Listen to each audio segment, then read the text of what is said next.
Hello বন্ধুরা, good morning. তো আমার কিন্তু সকাল সকাল বাটা মাছ দিয়ে সর্ষে পোস্ত রান্না কিন্তু হয়ে গেছে। আর হয়েছে মুসুরির ডাল, একদম পাতলা করে জিরে ফোড়ন দিয়ে করেছি। আর ভাত রান্না করেছি।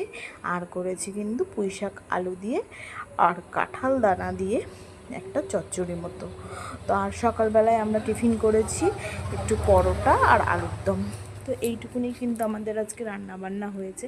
তো একটু শরীরটা খুবই টায়ার্ড ছিল, যার জন্য কিন্তু আর মাঝখানে ক্লিপগুলো নেওয়া হয়নি।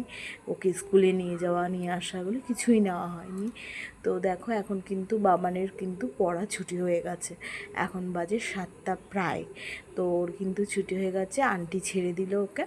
তো এইবার দেখো এই রকমই করে, রাস্তায় বেরালেই সে তার ডান্স, তার বক বক করতে করতে মানে যত লোক থাকে রাস্তায়, মানে সবাই জানতে পারে যে ও যাচ্ছে।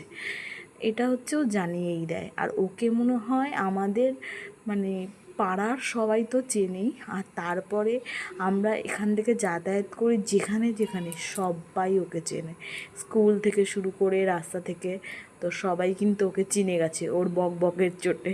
তো দেখো সন্ধ্যাবেলায় আমি এটা গুছাচ্ছিলাম যে ওর কালকে যেহেতু জন্মাষ্টমীর অনুষ্ঠান আছে স্কুলে, ওকে কিন্তু সাদা পাঞ্জাবি আর সাদা পাজামা পরে যেতে হবে। কিন্তু ওর কিন্তু সাদা পাঞ্জাবিটা ছোট হয়ে গেছে, একদম ছোট হয়ে গেছে।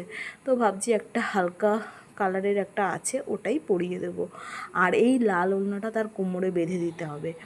তো এবার দেখো যেই পেয়ে গেছে ওড়নাটা, তো এইবার তার ডান্স শুরু হয়ে গেছে শাড়ি পরে।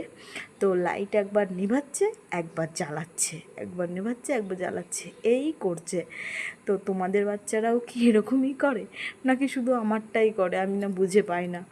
তো ওকে কেমন লাগছে একটু জানিও প্লিজ। আর ওই যে ডান্স, ওর কালকে ডান্স প্র্যাকটিসগুলো করে নিচ্ছে। তো সোনা বাবার যদি ভিডিও তোমাদের ভালো লাগে তাহলে অবশ্যই একটা লাইক, কমেন্ট অ্যান্ড সাবস্ক্রাইব করে দিও। Tata, good night.